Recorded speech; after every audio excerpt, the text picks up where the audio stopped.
आपण आज इथे तेरणा मेडिकल ट्रस्ट आहे. माझ्या संपर्कात एरलावाली टीम पण कायम असते. मी तुम्हाला जबाबदारीने सांगतो, अशा पद्धतीचे पेशंट तुम्ही पत्रकार म्हणून मी मला म्हणणं आहे की तुम्ही 7-8 पेशंट माझ्याशी संवाद साधून द्या आणि त्याच्या 15-20 दिवसानंतरचा जो रिझल्ट आहे तो तुम्ही त्या ठिकाणी मला सांगा, मी सांगणार नाही. करना भी चाहिए लोगों को, बिकॉज ये एक तरीके का हेल्प है जो हम दूसरों को रेंडर करते हैं। जो दूसरों को तकलीफें वगैरह है काफ़ी रहता है, तो ब्लड जो एक ऐसा चीज़ है जो ज़रूरी है लोगों को, तो उस वक्त है ना लोगों को मुश्किल होता है ब्लड ढूंढने में, ब्लड मिलने में, इसलिए अपने को ये करना ज़रूरी है। ये होना भी चाहिए रेगुलर इंटरवल्स में।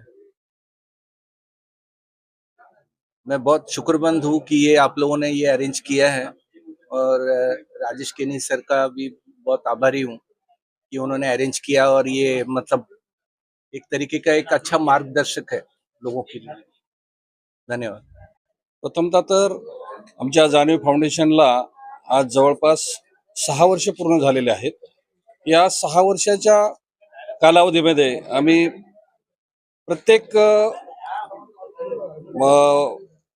वेळेनुसार आम्ही आरोग्य शिबिर आणि स्वच्छता अभियान आणि लोकवस्तीवर किंवा आदिवासी पाड्यावर आम्ही ब्लँकेट वाटप आणि लहान मुलांना वह्या वाटप किंवा काही लोकांना ब्लड डोनेशन वेळेवर कधी कुणाला रक्त मिळत नाही, ते महत्त्वाचं काम आमच्या जाणीव फाउंडेशनच्या माध्यमातून आम्ही करत असतो.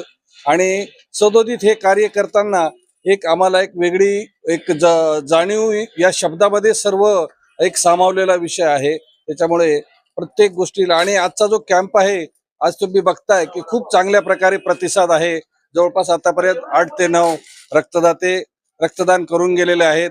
माझे खास मित्र एक सायकल स्वार, ते फक्त माझ्या स्टेटस बघून इथं तो माणूस रक्तदान करण्यासाठी आले होते.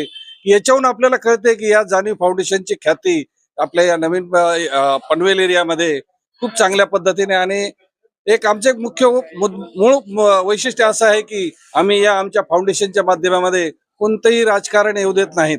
फक्त आणि फक्त समाजसेवा.